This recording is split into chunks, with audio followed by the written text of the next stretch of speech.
All right, so night one of the draft is done. I don't know if we're going to do a bunch of the other supplemental stuff and all that. But first, definitely need to talk about the people who were released. So, Indashir, great tag team, solid work, as well as Jinder Mahal.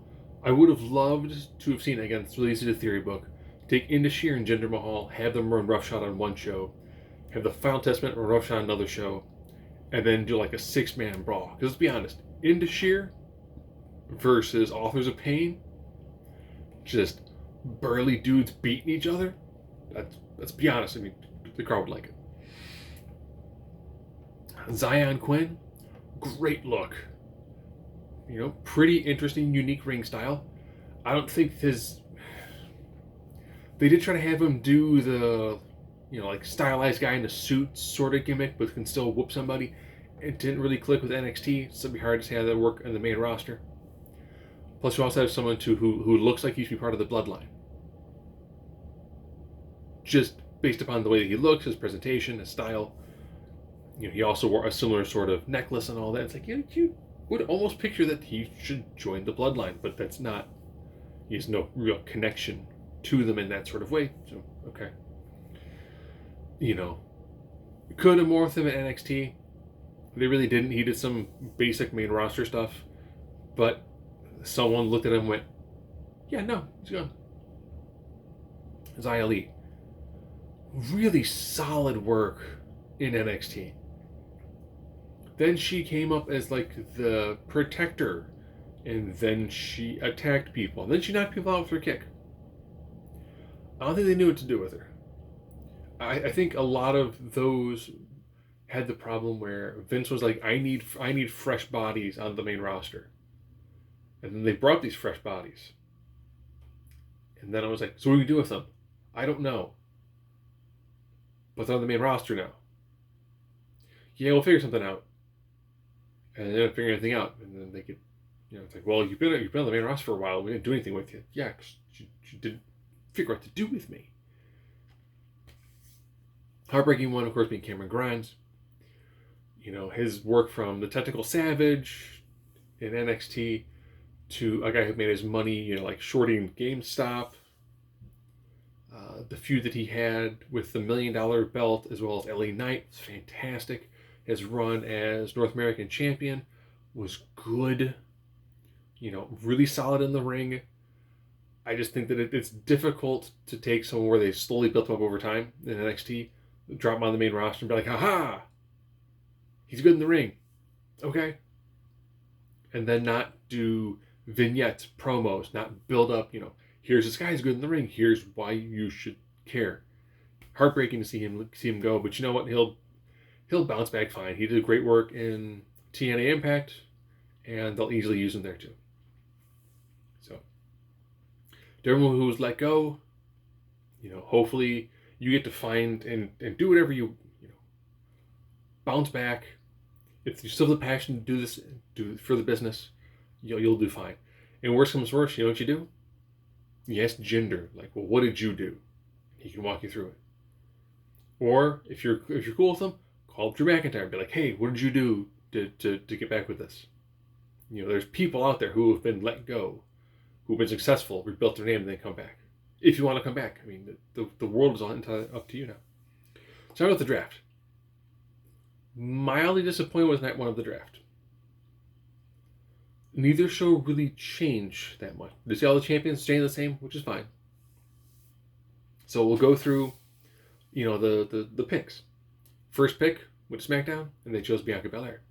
Very similar to when Becky Lynch was chosen as the first overall draft pick years ago. And then Raw went with Jay. SmackDown picked a great blue chipper in Carmelo Hayes, who people knew was making the call up because he had done everything in NXT. And then you had Seth Rollins on the other side. So look at your round one, Bianca and Carmelo on one show, Jay and Seth on another. You got two guys who are definitely in your upper mid card main event, main event. Jey Uso, very much upper card. And then on the other side, you've got a woman who very much is in the running for being one of the top women and a great young signee. So cool. Second round. SmackDown gets Orton and Jax. Okay. Raw, Breaker and Morgan. Okay. Orton, no one left for the Blue Brand.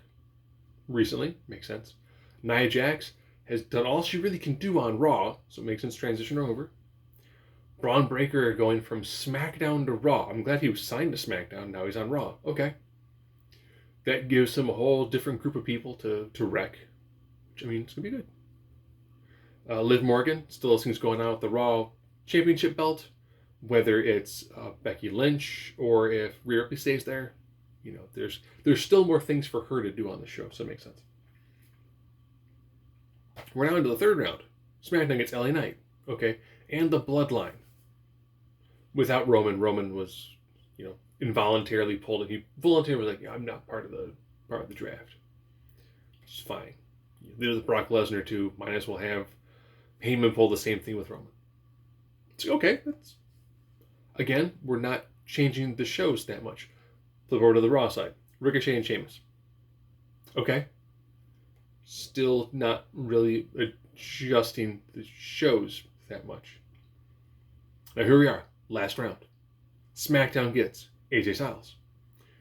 Where he's currently feuding with Cody, and Cody is the champion of the SmackDown brand. It's like, okay. Nothing really happened there. No changes. Okay.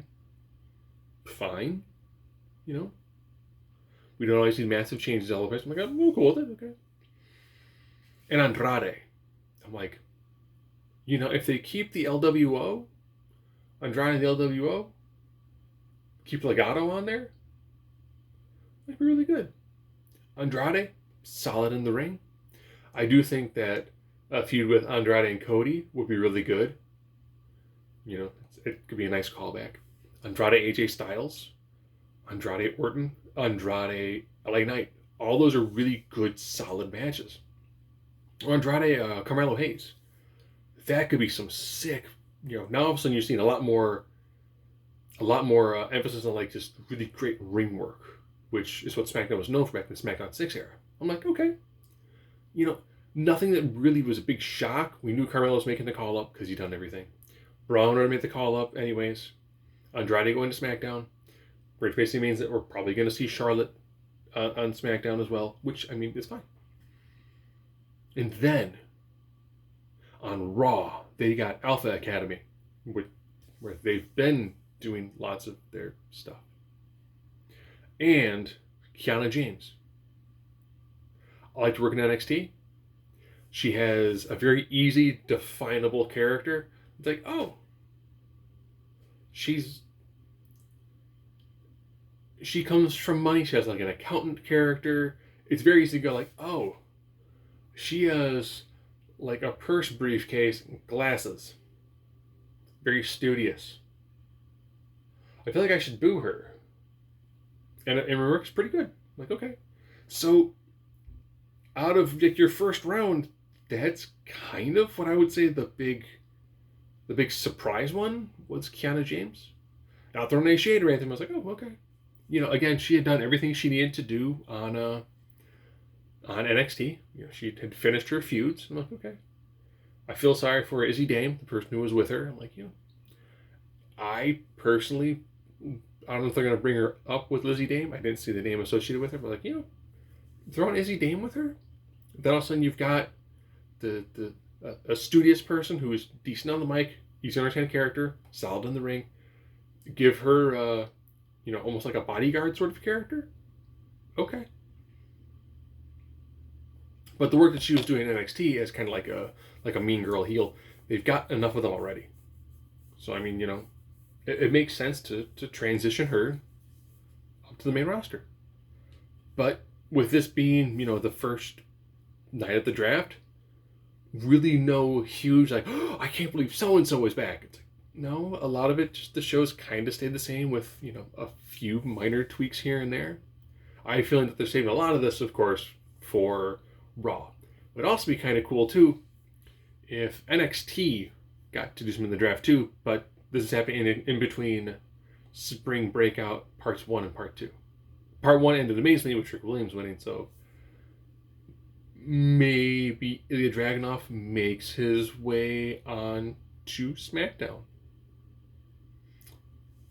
Looking at who they've got on SmackDown right now, Dragunov would have amazing matches with every single guy who's currently been drafted. And then you would have this fantastic high work rate show. Raw could still have really great segments and solid ring work, but if you have SmackDown, go back to that SmackDown 6 era where this is your high work rate WWE product, awesome. Give them that different identity. But the shows haven't changed that much yet. Again, night 1 of 2, so we'll see what happens.